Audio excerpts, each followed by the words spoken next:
정당한 이익을 근거로 해서 수집 이용이 이제 가능한 경우, 이런 경우에 대한 얘기들을 할 때 케이스가 아까 말씀드린 것처럼 이렇게 아직까지는 많지는 않습니다. 근데 이제 명확하게 저희가 안내하고 있는 케이스들이 지금 여기 예시로 좀 들어가 있는데요. 통합 안내서 책자에도 내용들은 많이 좀 들어가 있으니까 내용을 참조해 보시면 좋을 것 같은데, 여기서 말씀드리고 싶은 거는 그냥 전체적인 맥락상 아까 3단계라고 말씀드렸잖아요. 그 3단계에 대한 평가를 어떻게 할 건지에 대한 내용을 간단하게 좀 말씀드리도록 하겠습니다. 주로 이제 많이 묻는 것들 중에 하나가 FDS, 그러니까 부정행위 탐지 시스템과 관련돼서 수집 이용되는 이런 케이스에 대한 질문들을 많이 해주신 경우들이 많이 있는데요. 부정행위 탐지 시스템을 이제 운영을 할 때 기본적으로 이제 자기 회원 대상으로 해서 쓰는 이런 경우도 있고, 아니면 뭔가 외부에서 새로 들어오는 이용자, 제3의 이용자들을 대상으로 이제 하는 경우도 있습니다. 근데 어쨌든 전체적으로는 이거의 목적 자체는 부정행위를 탐지하는 겁니다. 그리고 부정행위를 탐지하기 위한 목적으로 해당 정보들을 이제 이용하는 것이고, 개인정보 처리자의 정당한 이익은 이 서비스 자체가 안정적으로 운영되면서 다른 이용자들이 피해를 받지 않도록 안정적인 서비스 제공이 가장 중요한 이익이 되겠죠. 근데 여기에서 이제 만약에 피해를 보는 이제 정보체의 권리가 있다고 한다라면 부정하게 이용하려고 시도하는 정보 주체인 경우들이 상당히 많을 것으로 예상이 됩니다. 네, 이런 정보 주체의 이익과 개인정보 처리자의 실제로 이 자신의 어떤 영업장에서의 영업을 안정적으로 또는 자기 고객의 편의를 제공하기 위한 이런 이익을 형량해 봤을 때 어떤 게 더 높을까를 생각해 보면 상대방이 나쁜 놈일 때가 훨씬 더 정당한 이익이 인정될 가능성이 높습니다. 상대방이 뭔가 나쁜 행위를 했거나 부정하게 뭔가를 하기 위한 걸 막기 위한 이런 행위를 했다고 한다면 그런 걸 막기 위해서 하는 이익들은 정당한 이익의 범위에 포함될 가능성이 매우 높습니다. 그래서 부정행위 탐지 시스템에 대한 얘기도 있었고요. 그 위에 있는 것 같이 고객 서비스 제공하고 있는데 분쟁이 생겨서 그 서비스와 관련된 소송이나 이런 게 제기됐을 때 법원에 관련 서류들을 제출하거나 하는 문제들이 생기는데, 이런 경우에도 이제 정당한 이익을 근거로 할 수 있다는 얘기고요. 주의해야 될 점은 그 서비스 이용이 아니라 전혀 관계없는 다른 데서 뭔가를 끄집어다가 이게 쓰게 되면 이게 또 형사처벌 이슈가 또 발생할 수 있습니다. 그러니까 정당한 이익에 대한 부분들은 서비스와 관계가 형성되어 있는 그 영역 안에서 검토하셔야 될 내용으로 보이고요. 네, 그 범위를 벗어났다고 한다면 다른 적법 근거가 있는지를 체크를 해봐야 될 것 같습니다. 정당한 이익을 근거로 수집 이용할 수 없다고 한 이제 판례가 지금 나왔던 것들이 이제 최근에 대법원에서 확정됐던 판결이었는데, 이게 이제 학교 대자보를 이제 붙인 사건이었습니다. 그 대자보에 붙인 내용이 그 내용이 이제 학교의 그 교직원의 명예를 훼손하고 하는 그런 내용이라고 해서 문제가 됐는데, 그걸 이제 고소장 제출하면서 비상 연락망에 있는 내용들, 연락처나 이걸 이제 추가 기재해서 발생했던 문제인데요. 아까 우려라고 제가 말씀드렸던 게, 이 판례에서 나오는 것들은 최소 덜 치명적인 방법이 있었다. 왜냐하면 대자보에 총학생의 학생의 이름이랑 다 기재되어 있었는데, 그것만 가지고도 충분히 고소하거나 하는 데 지장이 없었을 텐데, 그거를 학교에서 비상 연락이나 이런 것들을 목적으로 해서 관리하고 있는 이 정보들을, 개인정보를 이용해서 소송 제기하는 과정에서 이용했다라고 해서 이 부분에 대해서는 정당한 이익으로 볼 수 없다라고 판단을 한 사례가 있습니다. 판례가 있습니다. 그래서 정당한 이익에 대한 것들은 아직도 계속 케이스나 이런 것들이 축적되어야 되는 과정이기 때문에 그런 과정들을 계속 지켜봐 주셨으면 좋겠습니다. 개인정보 수집 이용 제공 부분은 워낙 잘 아시죠. 최소 개인정보 수집 내용이기 때문에 넘어가겠습니다.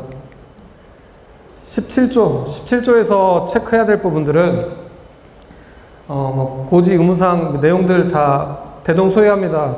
그 개인정보 제공받는 자, 목적, 항목, 보유 이용 기간, 그 동의를 거부할 수 있는 권리가 있으며 동의하지 않았을 때 불이익이 내용이 어떤 내용인지 뭐 이런 내용들은 그 17조에 있는 법정 고지사항이나 15조의 법정 고지사항이나 18조에 있는 법정 고지사항이나 맥락상에서는 내용들이 거의 같은 맥락에서 내용들이 구성하고 있기 때문에 그 내용을 체크만 하시면 충분할 걸로 보이고요.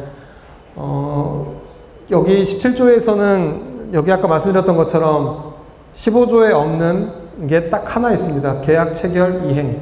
그러니까 목적 범위 내에서 제공한다고 하더라도 계약 이행을 그 근거로 해서 제공할 수가 없습니다.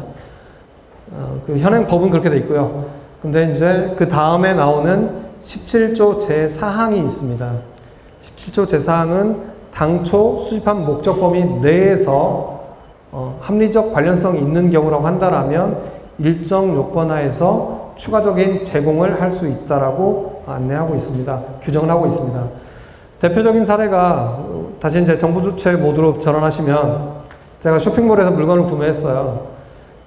물건을 구매해서 판매자, 입점해 있는 판매자 상품을 선택한 다음에 결제까지 해서 저한테까지 와야 됩니다. 우리 집에 배송이 되어야 이 모든 집에 있는 와이프의 미션 사항을 완수할 수가 있게 되는데 그 미션을 완수하기까지는 집에 무사히 해당 제품이 와야 되는 거잖아요. 와야 되는데 갑자기 3자 제공 이슈가 생깁니다. 쇼핑몰에서 입점해 있는 판매자한테 어떤 정보가 전달돼야 되냐면 첫 번째 배송 정보가 가야 되겠죠. 그래야 물건이 오니까. 두 번째 결제하게 되면 결제 주문 내역 정보와 결제 정보가 또 넘어가게 됩니다. 이 정보들이 제공되지 않으면 우리 현관 앞에 물건이 와 있지 않을 거예요. 그렇다면 제가 이 쇼핑몰에서 물건을 구매했을 때는 적어도 제 예측 가능성은 제가 오픈마켓인 이 쇼핑몰에서 물건을 구매하면 이 판매자에게 제 배송 정보와 결제 관련 정보들이 일부 필요한 범위 내에서는 제공이 될 것이고 그거에 기초해서 물건이 제 현관문 앞에까지 올 거라는 예측 가능성은 충분히 있다라고 일단 볼 수 있겠죠. 그렇다고 한다면 이런 케이스에서는 당초 수집한 목적, 쇼핑몰이라는 오픈마켓이라는 이런 특수한 이런 서비스를 이용하고자 했던 정보 소비자의 어떤 예측 가능성이라는 측면에서 본다라면 충분히 제공에 대한 동의를 따로 받을 필요가 있다라고 하는 건 좀 과도한 부분이 분명히 있습니다. 그래서 추가적 제공 관련된 그 입법 목적이라는 걸 전체로 고려해서 저희 안내서에서는 추가적 제공의 대표적 사례로 중개 서비스의 영역들을 계속 안내를 하고 있습니다. 그러니까 최초에 이게 중개 서비스라는 걸 충분히 정부체가 인지하고 있는 영역에서는 저거 처리 방침이나 이런 쪽에 지속적으로 이런 게 제공이 되잖아요.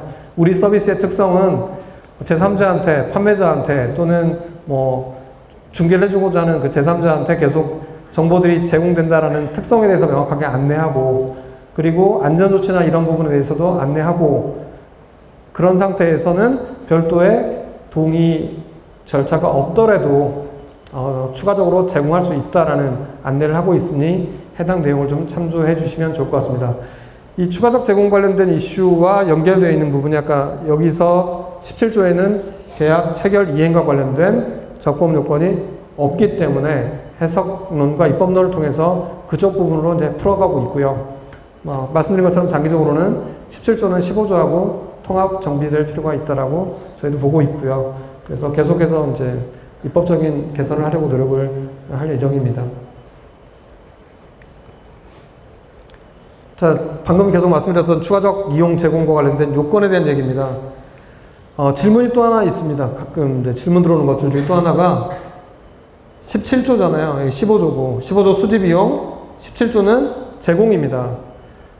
그 추가적인 이용이라는 얘기와 추가적 제공할 때 첫 출발점이 어디일까요? 출발점. 15조로부터 출발해야 돼요? 17조로부터 출발해야 될까요? 아니면 뭘까요, 도대체?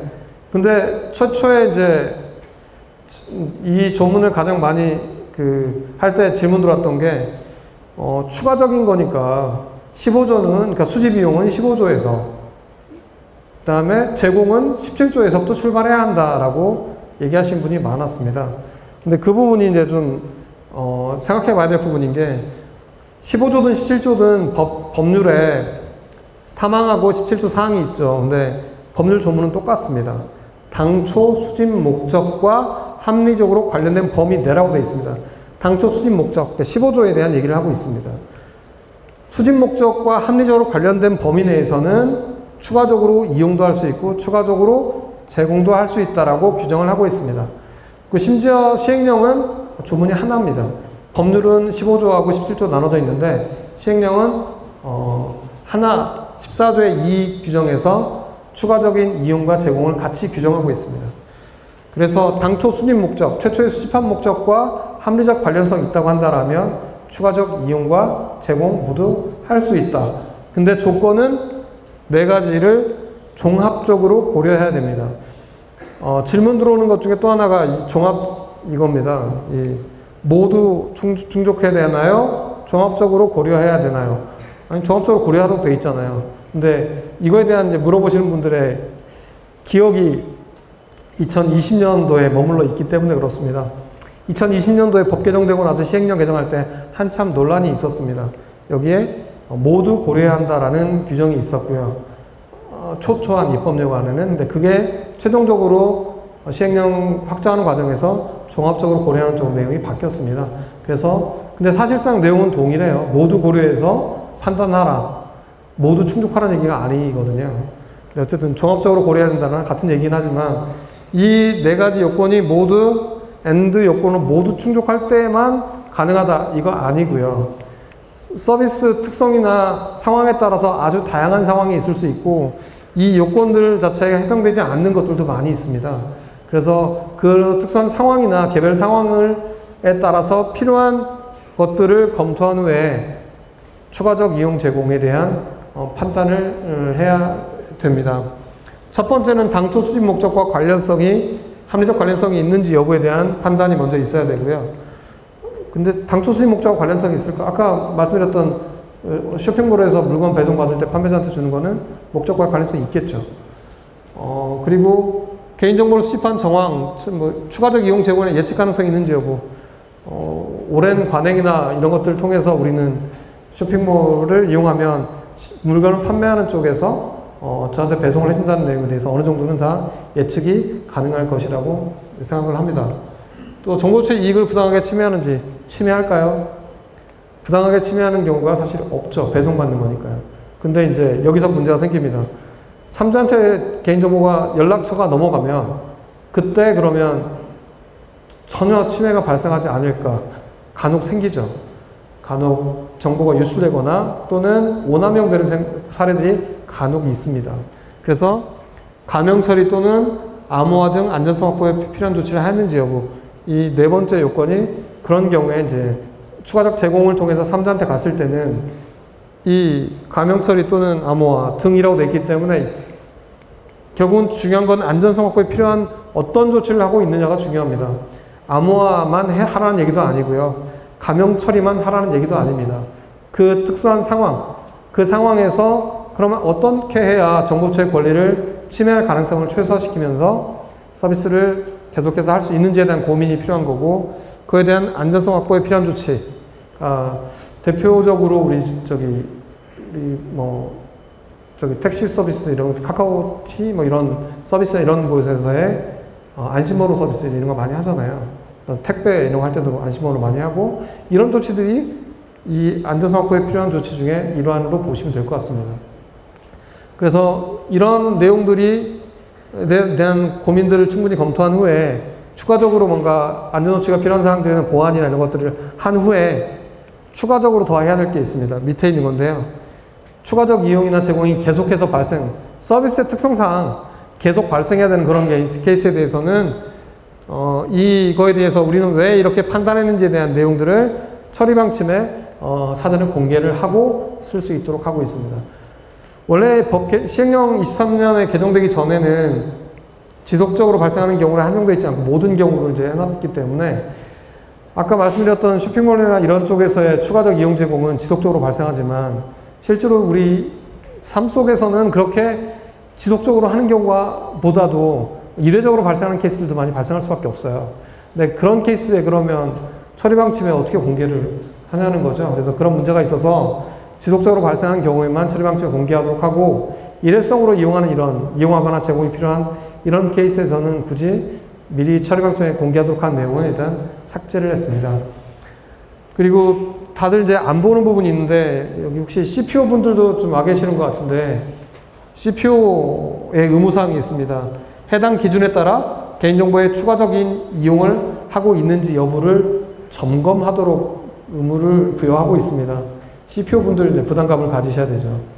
법에서 일단 그 CPO에 대한 그 의무사항으로 명시했기 때문에 어쨌든 추가적 이용 제공이 있다라면 개인정보 보호 책임자의 책임하에서 이런 내용들을 투명하게 공개하면서 본인의 점검, 관리 감독 하에서 이루어질 수 있도록 책임감을 가지고 이제 주시하면서 계속 지켜보셔야 됩니다. 그런 형태로 해서 추가적 이용 제공은 가능하다는 점을 좀 염두에 두시면 제도로서 잘 활용할 수 있지 않을까 싶습니다.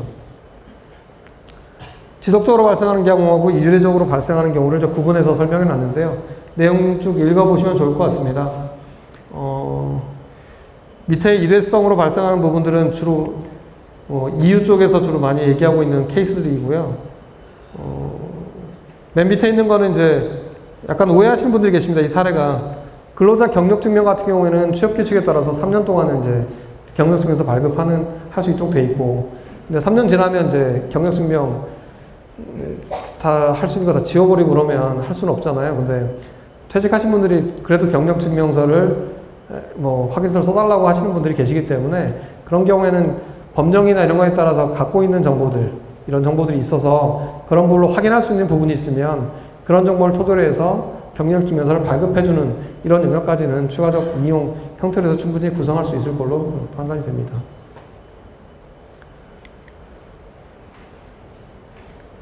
18조까지 왔습니다. 18조에서는 이제 목적의 이용과 목적의 제공과 관련된 부분이 있는데, 사실 처음 제가 말씀드렸을 때 내용에 다 들어가 있습니다. 원칙은 목적의 이용 제공은 원칙적으로 금지되어 있습니다. 1항에서 금지되어 있고요. 그 조문상 그 조문을 외울 때 헷갈렸던 게 15조하고 17조는 1항부터 출발하거든요. 적법 요건이. 그래서 15조 1항 몇 호, 17조도 17조 1항 1호, 2호 이렇게 가는데 18조는 갑자기 2항 각호로 갑니다. 이유가 1항은 금지입니다. 목적의 이용은 원칙적으로 금지되어 있다. 이게 18조 1항의 규정이고요. 18조 2항에서는 예외적으로 목적의 이용 제공을 할 수 있는 사유를 규정을 하고 있습니다. 2항 본문에서는 요게 있습니다. 정보 주체 또는 제3자의 이익을 부당하게 침해할 우려가 없는 경우로서 다음 각호의 어느 하나에 해당하면 가능하다 이렇게 되어 있습니다.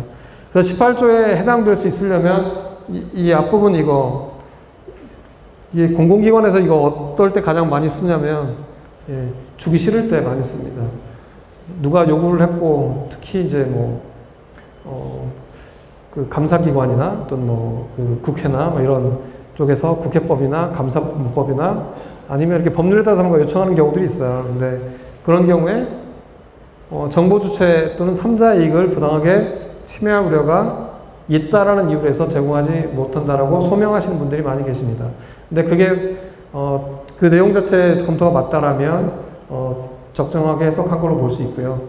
이 앞부분에 제약이 본문에 있기 때문에, 그리고 각 호에 이제 또 내용들이 있습니다. 얘 요건 한번 판단하고 이거에 대한 요건을 또 추가로 판단해야 됩니다. 두 개로 나눠놨잖아요. 여기 1, 2, 3은 1호, 2호, 3호인데요. 네 번째 있는 공중위생 얘는 10호입니다. 근데 편의상 10호를 앞으로 뺐습니다. 조문 읽으실 때 이 10호에 있는 내용이라서 공공기관이라고 착각하시면 안 됩니다. 이게 법 체계상 이렇게 돼 있어서 이 네 가지는 모든 개인정보 처리자에 대해서 적용되는 거고요. 그 다음에 이 밑에 있는 세 가지는 공공기관만 해당됩니다.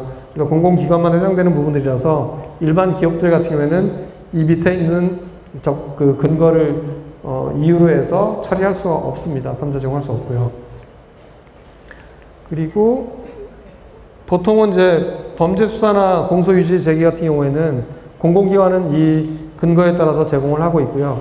민간 기업 같은 경우에는 아마 전기통신사업법에 따라서 통신 이용자 정보에 대한 요구가 오면 제공할 수 있도록 하는 규정이 전기통신사업법에 별도로 있습니다. 그래서 민간 온라인 사업자들은 이제 그쪽으로 이제 가시면 될 것 같고, 공공기관은 개인정보보호법에 따라서 이제 제공을 하고 있습니다. 그리고 이 규정은 기본적으로 그 조문 내용을 보시면 할 수 있다라고 되어 있습니다. 제공할 수 있다라고 되어 있기 때문에 재량 규정입니다. 의무 규정은 아니고요. 그래서 이런 요건들을 전적으로 판단한 후에 제공하거나 또는 목적으로 이용할 건지의 여부를 스스로 판단해서 결정을 해야 됩니다. 이게 18조에 대한 이야기고요. 18조 그 2호에 보면 이제 법률에 특별한 규정이 있는 경우에, 다른 법률에 특별한 규정이잖아요. 여기서는 법률로 한정하고 있기 때문에 있고, 특별한 규정 뭐 이런 쭉 내용이 있는데, 아마 여기 계신 분들이 제가 보기에는 공공기관이나 이쪽은 많지 않으신 걸로 보여서 내용 자체는 좀 읽어보시면 좋지 않을까 싶은데, 질문이 많이 들어오는 게 맨 밑에 있는 겁니다. 특별한 규정에 해당되나요? 라고 해서 물어보는 게 저기 형사소송법 제199조 1항과 경찰관 직무집행법 제8조 제1항에 대한 질문들을 많이 하십니다. 경찰관 직무집행법에 따라서 수사기관에서 요청하는데 제공해도 되나요? 라고 물어보시는데, 8조 제1항의 규정은 경찰관사의장은 직무수행에 필요하다고 인정되는 상당한 이유가 있을 때는 국가기관이나 공사단체 등의 직무수행에 관련된 사실을 조회할 수 있다라고 되어 있습니다. 아주 포괄적으로 조회할 수 있다라고 되어 있기 때문에 이 규정을 근거로 해서 제공할 수는 없습니다. 다른 법률의 근거가 있거나 다른 목적으로 제공할 수 있는 근거가 있지 않는 한은 이걸로 해서 제공하시는 거는 좀 적정하지는 않다라고 통합 안내서의 명시로 설명을 하고 있습니다. 질문은 이제 혹시 그런 질문들이 계속 나오면 안내서 내용을 토대로 해서 대응을 해주시면 좋을 것 같습니다.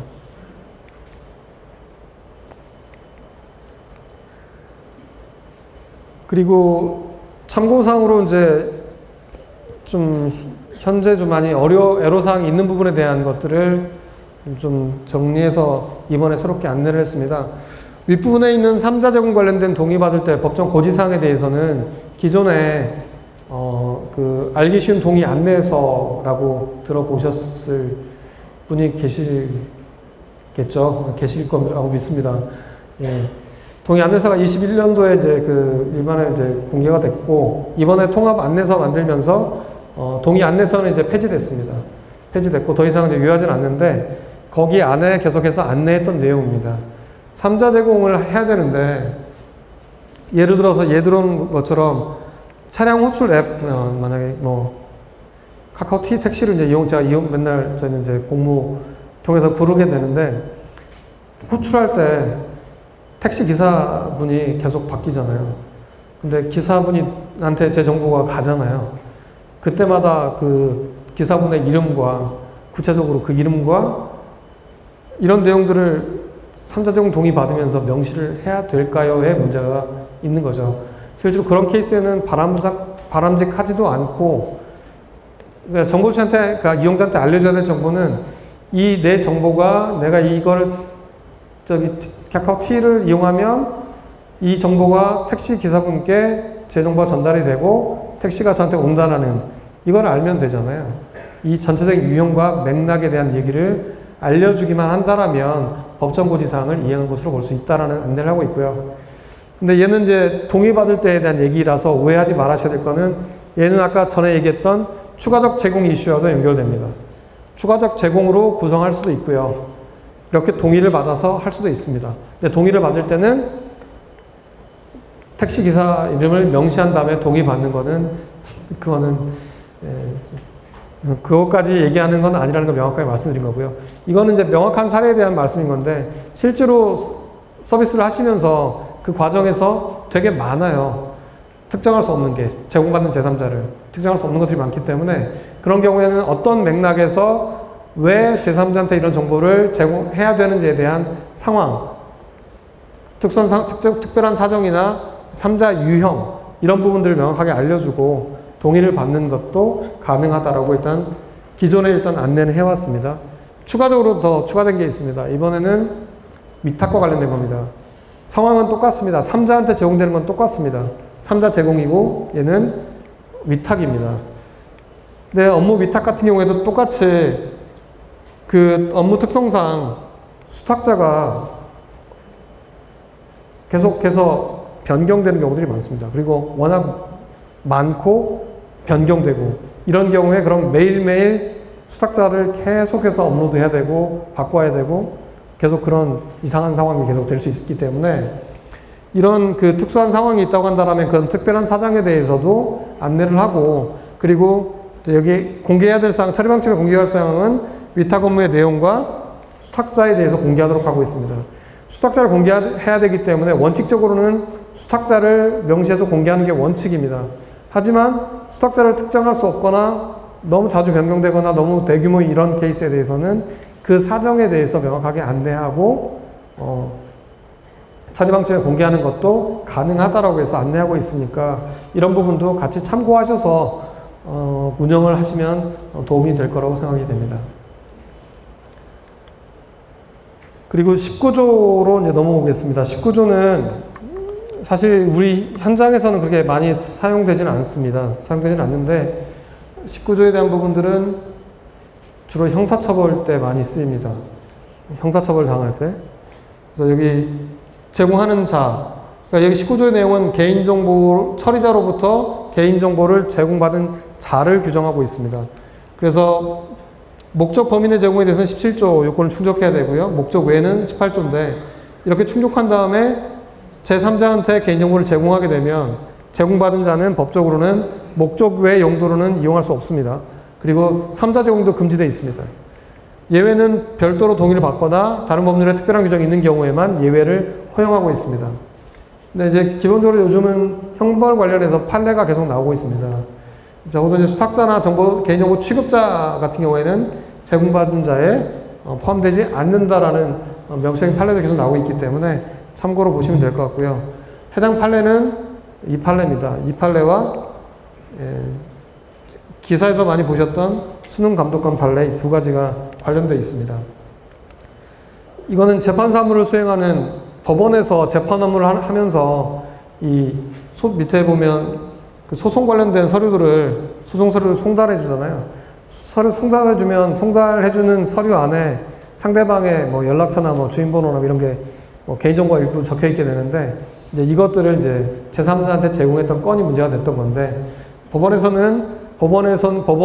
이런 소송 서류를 송달해주는 이런 과정에서 생기는 이런 거는 법원은 뭐 개인정보 파일을 운영하는 개인정보 처리자로서의 지위에 있지 않다. 적어도 재판 업무 수행과 관련해서는 라고 판단을 해서 개인정보 처리자로부터 제공받은 자인데 법원으로부터 이 정보를 제공받은 자에 대해서는 무죄를 선고한 판례입니다. 두 번째 수능감독관 판례는 이제 좀 유념해서 봐야 되는 게 얼마 전에 작년인가 대법원에서 그 파기환송했고 실제로 환송심에서 또 결정이 났는데 근데 그거에 기사가 계속 많이 뜨더라고요. 그래서 혹시 오해가 있을까봐 이것도 말씀드리는 건데요. 판례의 기본 내용은 수능감독관인데 말이 수능감독관, 직업이 선생님이세요. 선생님이고 근데 시험 수능감독하러 파견 나간 거고 근데 1심, 2심에서는 이 사람을 개인정보를 제공받은 자로 본 겁니다. 근데 대법원에서는 제공받은 자라고 하려면 그 지배관리권을 이전받아야 되는데 이 지배관리권을 이전받은 자로 볼 수 없다. 단순히 개인정보 취급자로서의 지위만 있을 뿐이지 이전받은 자가 아니기 때문에 이 규정을 적용할 수 없다고 해서 무죄 판결을 했습니다. 근데 이 케이스와 또 뭐 예전에 고창경찰서 판결이 또 있었는데 그거는 또 다른 우리 금지행위를 규정하고 있는 59조의 규정이 해서 이용이 빠져 있습니다. 그래서 이용이 빠져 있어서 그걸로 기소해서 그것도 무죄 판결이 났습니다. 두 가지 그 무죄 판결의 결과물은 밑에 23년 보안입법입니다. 23년 보안입법을 통해서 59조의 금지행위의 내용 안에 정당한 권한 없이 또는 허용된 권한을 초과하여 개인정보를 이용한 행위에 대해서 금지행위에 추가했고 그리고 형사처벌로 규정을 하고 있습니다. 그래서 5년 이하의 징역 또는 5천만 이하의 벌금에 추가가 됐기 때문에 이제 아까 말씀드렸던 동일한 행위들이 있게 되면 형벌 대상이 이제 포함되기 때문에 이런 부분들은 좀 유념을 해서 해야 될 것 같습니다. 특히 이제 여기 오신 분들은 다들 개인정보 취급자이거나 책임자이거나 어쨌든 다 개인정보 업무를 담당하시는 분들이기 때문에 이게 어떤 그 사적 목적으로 어떤 개인정보를 별거 아니겠지라고 이제 이용하는 경우에 발생하는 형사처벌 이슈 리스크이기 때문에 항상 조심해서 개인정보를 다뤄야 될 것으로 생각이 듭니다. 이 법 개정된 부분에 대한 말씀을 드리기 위해서 말씀드린 거고요. 이 자료는 참고로 보시면 됩니다. 참고로 수집 이용 15조, 17조, 18조에 대한 적법 요건들을 쭉 나열해 놨습니다. 어떻게 차이 있는지를 한번 좀 봐주시면 좋을 것 같습니다. 예, 관심 있는 이슈 중에 하나가 이제 이겁니다. 개인정보를 이제 수집을 했습니다. 가지고 있는 이 정보에 대해서 그러면 어디까지 이용할 수 있을까? 이용할 수 있는 방법은, 적법 처리 방법은 어떤 걸까가 이제 여기 표에 설명이 되어 있는데요. 첫 번째, 수집 목적 내 이용이 가능하다는 건데, 첫 번째 판단은 당초 수집한 목적의 범위 안에 있는가를 먼저 검토를 해야 됩니다. 그래서 계약 이행을 통해서 필요해서 수집한 경우면 계약 이행을 위해서 필요한 범위 안에 있는지를 먼저 판단하고 그 범위 안에서 쓰는 건 이제 누가 뭐라는 사람 없죠. 동의 근거로 해서 수집했으면 동의 범위 내야 되고 법령 근거에 따라 수집했으면 그 범위 내야 되는 이런 목적 범위 내 이용 원칙에 대한 게 첫 번째인 거고요.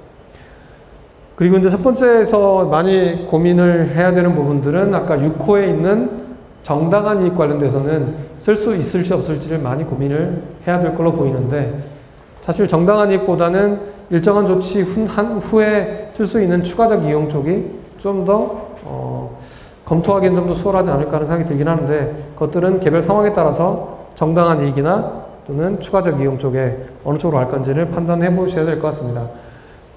두 번째가 이제 말씀드렸던 추가적 이용을 할 수 있는 범위가 어디까지인지를 검토해야 되는데, 당초 수집한 목적과 직접 관련은 아닌 것 같아요. 근데 애매하게 합리적으로 관련된 범위 내에 있는지 여부를 좀 더 판단해서 합리적 범위 내에 있으면 추가적 이용할 수 있다 라고 이제 갈 수 있을 것 같고요.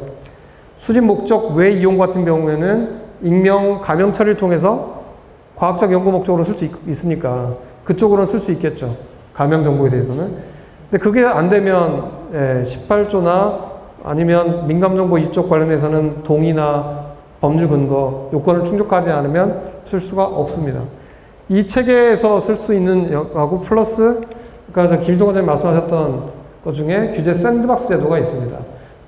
실증 특례 제도가 있기 때문에 그쪽을 또 이용하는 것도 하나의 방법이 될 수 있습니다. 그래서 이런 판단 기준에 따라서 개인정보의 범위 어디까지 쓸 수 있는 건지를 고민하신 후에 쓰는 게 안전할 거라고 생각이 듭니다. 파기는 큰 이슈가 없죠, 사실. 여기서 꼭 말씀드리고 싶은 거는 이제 이겁니다. 이게 다 나와 있는 뭐 기업 회생, 폐업, 법인 해산, 청산, 파산 이런 건데요. 결국 경영상의 위기와 관련된 것들이잖아요. 이런 상황이 이제 안 생기면 좋은데, 이런 상황이 혹시 생긴다고 하더라도 개인정보 처리자로서의 지위가 상실되지 않는 한은 개인정보의 어떤 파기 의무나 이런 부분들은 계속해서 의무가 있습니다. 있기 때문에 내가 폐업했다 또는 뭐 해산을 해버렸다 아니면 청산이 됐다라는 이유로 해서 개인정보를 의무가 사라지는 건 아니기 때문에 그런 부분에 대해서도 불필요하게 됐을 때는 마지막까지 파기 다 체크해야 되고, 그 파기하지 않았을 때 발생하는 문제에 대해서는 그 이후에 책임까지 물을 수 있기 때문에 이런 경영상 위기나 이런 부분이 있다고 하더라도 일단 불필요하게 된 부분에 있어서는 다 파기하고, 절차, 그러니까 기업회생이나 폐업, 해산 이런 절차들을 진행하는 과정에서 꼭 필요한 부분에 한해서는 처리할 수 있기 때문에 그런 부분에만 가지고 있고 나머지는 파기하는 방식으로 관리하는 게 필요하다는 취지에서 이 내용들도 추가를 했습니다. 참고로 봐주시면 좋을 것 같습니다. 그리고 그 유효기간제 관련된 그 문의들이 많이 오시는데요. 23년에 폐지됐기 때문에 한 2년 정도 지났는데 아직도 문의 오시는 분들이 많은데요. 휴면 정책을 법정화시켰던 게 폐지된 거라서 다시 자율적인 휴면 정책을 이용하시는 게, 수립해서 운영하시는 게 바람직하고요. 그렇게 운영하시면 됩니다. 법적 의무화되어 있던 부분은 폐지됐기 때문에 그런 부분들은 좀 이제는 안내서 내용 보시고 판단해 주시면 좋을 것 같습니다. 동의받는 조건 내용 다 아실 겁니다. 4가지 요건이 이번에 시행령에 들어왔기 때문에 내용에 대해서 따로 말씀드리지는 않겠습니다. 근데 지금 궁금해하는 사항들 중에서 필수동의 관행에 대한 얘기들을 계속 말씀하고 계셔서 여기서 이제 안내하고 있는 거는 계약 이행을 위해서 필요한 부분에 대해서는 별도로 동의를 받을 필요가 없다라는 거고요. 그리고 그 부분들은 기존에 필수 동의를 받아서 하고 있던 부분들은 고지 형태로 해서 전환해서 안내만 해도 관계가 없다라는 말씀을 좀 드리고 싶습니다. 그리고 이제 필수 동의를 받았던 부분에 대해서 그러면 계속해서 필수 동의 받으면 반드시 처벌 받나요? 제재 받나요? 라고 물어보시는 분도 계시는데 꼭 그렇지는 않습니다. 일단 필수 동의와 자유로운 의사에 따른 동의는 유사한 듯 약간 차이가 있습니다. 정보 주체의 의사에 반해야 되거든요. 제약해서. 근데 필수 동의로 한 게 정보 주체가 계약 체결에 대한 의사가 명확하고 그 이행을 위해서 필요한 게 명확하다고 한다라면 정보 주체의 의사와의 합치하는 부분들이 분명히 있습니다. 그런 경우라고 한다라면 그거는 이제 제약 정보 주체의 어떤 자유로운 의사를 제약했다라고 보기 어렵기 때문에 그런 경우를 뭐 법 위반이라고 판단하지는 않습니다. 하지만 주의해야 될 거는 그 필수 동의라고 해서 한 내용 안에 100% 자신할 수가 없을 겁니다. 계약 이행을 위해서 필요한 정보가 아닌 또는 목적이 아닌 내용들이 포함되어 있는 경우에는 그것 때문에 정보주체의 의사가 자유로운 의사가 제약될 수 있기 때문에 그런 부분에 대한 법 위반 소지는 리스크는 분명히 존재하고요. 그래서 이제 계속 저희가 말씀드리는 거는 계약 이행을 위해서 필요한 범위 내에서 통상적으로 수집하는 그런 부분들은 필수 동의가 아니라 고지사항으로 전환하시고 계약 이행을 위해서 필요한 경우로 운영하는 게 필요하다는 말씀을 계속 드립니다. 아주 간단한 케이스 사례입니다. 간단한 케이스인데 기존에 뭐 예를 들어서 수집이용 동의 관련해서 서비스 개선 관련돼서 뭐 의견 수렴을 하거나 뭐 회신을 한다는 목적으로 동의를 받아서 이렇게 만약에 했다고 한다라면 이 내용에 대해서 고지사항으로 중요 법정 고지사항들에 대한 내용들 간단하게만 쓰면 돼요. 이건 의무사항은 아닙니다. 법정 고지하는 거는.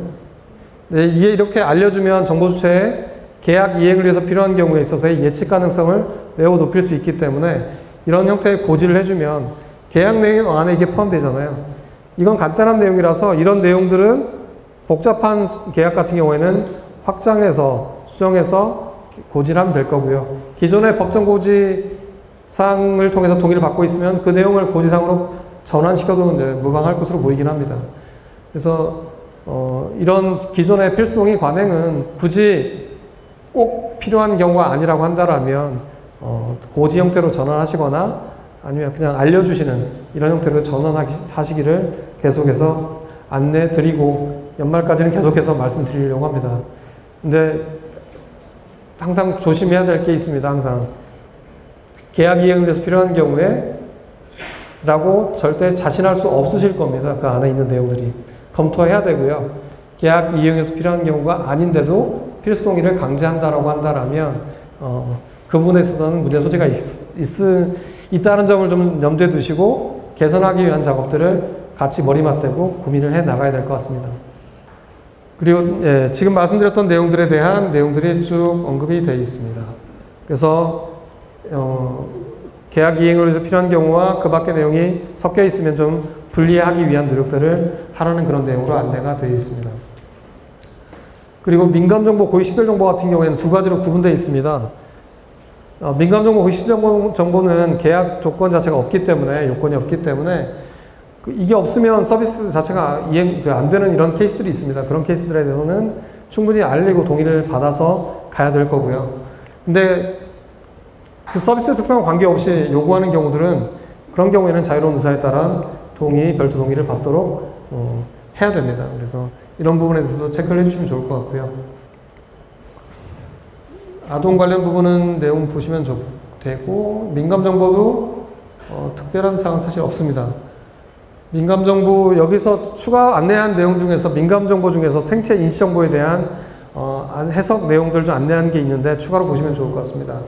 생체 인식정보는 법률 규정과 다르게 시행령에서 규정을 하고 있고요. 거기서 얘기하고 있는 거는 특정인을 알아볼 목적을 사전적으로 알아볼 목적을 요건으로 하고 있습니다. 그래서 우리 출입 통제하거나 할 때 얼굴 인식을 해서 특징점을 뽑아내는 이런 작업을 할 때 인식되는 이 정보는 생체 인식정보로서 민감정보에 해당됩니다. 근데 사전 등록되어 있지 않은 사람이 들어와서 했더니 이 사람은 등록된 사람이 아니니까 못 들어와라고 할 때도 수집이 되잖아요. 그 사람의 특징점을 인식하려고 했던 게 아니잖아요. 정당의 권한 가진 사람을 식별하기 위한 목적이기 때문에 이런 경우는 대칭하기 위한 그냥 다른 사람, 이 사람 무심코 얼굴 들여댔던 이 사람의 정보는 민감정보로 보지는, 생체 인식정보로 보지는 않고 개인정보로 보는 거고요. 출입 통제를 위한 정당한 이익을 위한 개인정보 처리자의 정당한 이익이라고 보고 있습니다. 그래서 이런 부분도 한번 읽어봐 주시면 도움이 되지 않을까 싶습니다. 그 주민번호 처리에 대한 얘기가 있고, 그다음 해석 사례 관련돼서 주민번호 관련된 내용이 일부 들어가 있는데, 주민번호 처리할 때 내용 중에서 내용 참고로 좀 읽어봐 주십시오. 네. 지금 꼭 말씀을 드려야 될 부분은 처리 위탁 관련된 부분이라서, 개인정보 처리 위탁 관련된 내용에서 이번에 처리 통합 안내서에 관련 내용이 많이 좀 들어가 있습니다.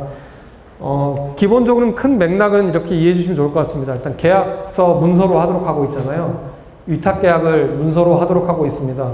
거기서부터 출발점을 잡고 있습니다. 가장 많이 들어오는 문의사항 중에 하나는 계약서 작성해야 되나요? 네, 해야 됩니다. 두 번째, 관리감독 어떻게 해야 되나요? 수탁자가 하나고 위탁자가 엄청 많은데 그 많은 위탁자들이 한 명의 수탁자를 관리감독하겠다고 다 달려드는데 할 수가 있나요? 이런 얘기를 하게 되거든요. 그런 경우에 대한 얘기들을 담고 있습니다. 그래서 기본적인 전제는 계약서를 통해서 해결할 필요가 있다는 얘기입니다. 적어도 관리감독이나 교육이나 이런 위탁자의 의무에 대해서 그 방식을 법률에서 특정하고 있지는 않습니다. 그러니까 저희 위원회에서 이제 그 안내하는 요지는 계약서를 통해서 위탁자와 수탁자 사이에 어떻게 관리 감독하고 어떻게 교육할 건지에 대한 내용들을 구체적으로 정한 후에 그대로 이행했을 때는 위탁자의 관리 감독 의무를 이행한 것으로 보겠다라는 내용을 담고 있습니다. 그리고 이제 업무 위탁과 제공 관련된 내용 좀 구체적으로 설명한 거니까 내용을 체크로 봐주시면 좋을 것 같고요.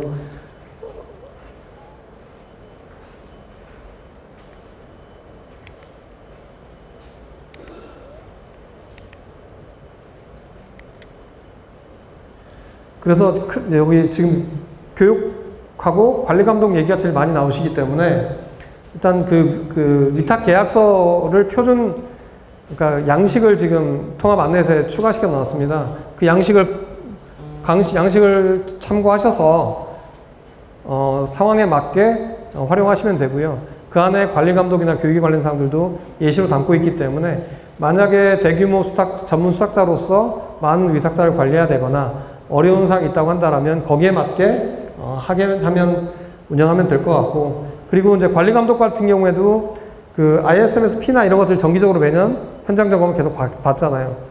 위탁받은 수탁 업무의 범위가 그 범위 안에 포함되어 있다고 한다면 이런 ISMS-P나 이런 전문적인 점검 관리 감독 기관으로부터 뭔가 점검을 받은 결과나 이런 부분들을 위탁자들한테 알려줌으로써 위탁자의 관리감독 의무를 이행한 것으로 보겠다는 거기 때문에 그런 수탁자분들 같은 경우에는 위탁자와의 그런 계약을 통해서 그런 내용을 담고 관리감독이나 이런 부분도 그대로 이행하는 이런 형태로 해서 운영을 하는 게 필요해 보입니다. 교육도 마찬가지고요. 그리고 재위탁을 했을 때 또 위탁자의 동의를 받도록 한 부분이 있잖아요. 이 부분도 마찬가지입니다. 계약서에 관련 내용들의 절차를 담아서 만약에 매번 동의를 해주는 게 불편한 부분이 있다고 한다면 정기적으로 관련 사항에 대해서 하고 정기적으로 보고를 하도록 하거나 이런 걸 대체할 수 있는 이런 자율적인 영역들을 많이 열어놓는 해석론을 취하고 있기 때문에 이런 부분에 대해서는 좀 보시고 거기에 따라서 이행을 하면 될 것으로 보입니다. 클라우드 사업자에 대한 얘기들 되게 많습니다. 클라우드에 관련된 내용들이 수탁자에 해당되는지에 대한 질문들이 많기 때문에 내용이 또 포함이 되어 있고요. 클라우드 사업자 같은 경우에는 어떤 경우에 사스는 그 수탁자인가요? 아니면 이아스는 수탁자인가요? 파스는 이런 질문들이 계속 많은데 기본적으로는 위탁자와 그 수탁자에 대한 그 개념 정의를 할 때 우리는 이아스이기 때문에 개인정보를 처리하지 않아서 수탁자가 아닙니다라고 주장했던 말씀하시는 그런 곳에 가보면 실제 운영은 그렇게 안 돼 있는 경우들이 많습니다. 실제로 개인정보 처리 과정에 개입하고 있는 경우들이 많고 권한도 가지고 있고, 근데 권한도 있고 할 수 있는데 그냥 눈 감고 싶은 경우들이 많기 때문에 눈 감아서는 그게 본질이 없어지는 건 아니잖아요. 여기서 그래서 그 기준이나 이런 것들을 안내를 하고 있는데요. 첫 번째는 클라우드 서비스 목적하고 운영 방식이 개인정보 처리를 예정하고 있는지에 대한 걸 한번 검토해 봐야 되고요. 이 클라우드 서비스 자체가 어떤 회원제 서비스를 하고 있는 B2B 사업 이런 것들을 통해서 클라우드 서비스를 제공해 주는 케이스라고 한다면 개인정보 처리가 예정돼 있겠죠. 보관도 처리니까요. 클라우드 사업자가 개인정보가 저장된 시스템 접근 권한 등 안전조치에 대한 통제 권한이 있는지. 클라우드 사업자의 가장 큰 메인 업무는 사실 보관 업무예요. 근데 개인정보보호법 2조에 보시면 개인정보 처리에 대한 처리의 가장 대표적인 유형이 보관 저장에 대한 얘기 기본적으로 들어가 있습니다. 처리 위탁을 받은 수탁자가 아니라고 하려면 보관이나 저장이 우리는 하지 않는다라고 얘기할 수 있어야 되고, 그거에 대한 권리 감독이나 아니 그 권한이나 이런 부분이 없다라고 얘기할 수 있어야 되는데, 그렇지 않은 경우에는 그렇게 법적으로 빠져나가기는 사실 쉽지는 않습니다. 기본적으로는 뭔가 관여한 부분이 있다라고 한다면 수탁자로 봐야 되는데, 근데 이제 아까 앞서서 말씀드린 것처럼 그러면 모든 수탁자로서의 그 위탁자의 어떤 개인정보 처리자로서의 의무를 다 적용받아야 되느냐? 그건 아닙니다. 수탁자는 수탁자에 맞도록 준용 규정을 따로 하고 있고, 성질에 맞는 부분에 한해서 적용되는 거고, 책임이 있는 부분에 한해서 책임을 져야 되는 거기 때문에 모든 경우가 아니라, 만약에 저장 관리 업무를 하고 있다라면 그 부분에 있어서만 의무를 이행하면 되는 부분이지 다른 영역까지 의무를 이행할 필요는 사실 없습니다. 양도합병에 대한 내용들도 추가되어 있습니다. 내용들이 기존에는 영업 양도나 양수 관련된 내용에 대해서 별로 내용이 많지 않았기 때문에 내용들 이번에 좀 추가해서 내용을 좀 넣었고요. 그래서 이 부분들도 참고로 봐주면 좋습니다. 영업 양도에 대해서는 이 1번하고 2번에 있는 두 가지 요건에 대한 판단을 하면 좋을 것 같고, 많이 이제 질문 들어오는 것들 중에 하나는 그 양수자도 통지해야 되나요? 영업 양도 양수가 발생하게 되면 일단 양도자가 먼저 통지를 해야 됩니다. 언제? 개인정보가 이전되기 이전에 정보처의 권리가 보장될 수 있는 충분한 기간을 설정한 후에 양도자가 먼저 통지해야 되고요. 근데 양도자가 죽어도 통지를 안 하겠다고 해서 넘어가요. 그러면 양수자, 이미 받았잖아요. 양수자가 받은 후에 또 통지를 해야 됩니다. 양도자가 안 했다고 해서 양수자가 또 안 하면, 둘 다 안 하면 둘 다 처벌받습니다. 그러니까 근데 만약에 양도자가 했으면 양수자는 통지 안 해도 되는 거죠. 이런 구조로 되어 있기 때문에 그런 부분들에 대한 체크는 해주시면 좋을 것 같고, 아까 말한 시기적인 부분에 있어서는 정보주체가 이전을 거부할 수 있도록 이전되는 시점보다는 미리 사전에 통지하는 절차가 필요합니다. 그래서 기간적인 시간의 여유를 두고 정보주체에게 통지하는 절차로 진행을 해야 될 것으로 보입니다.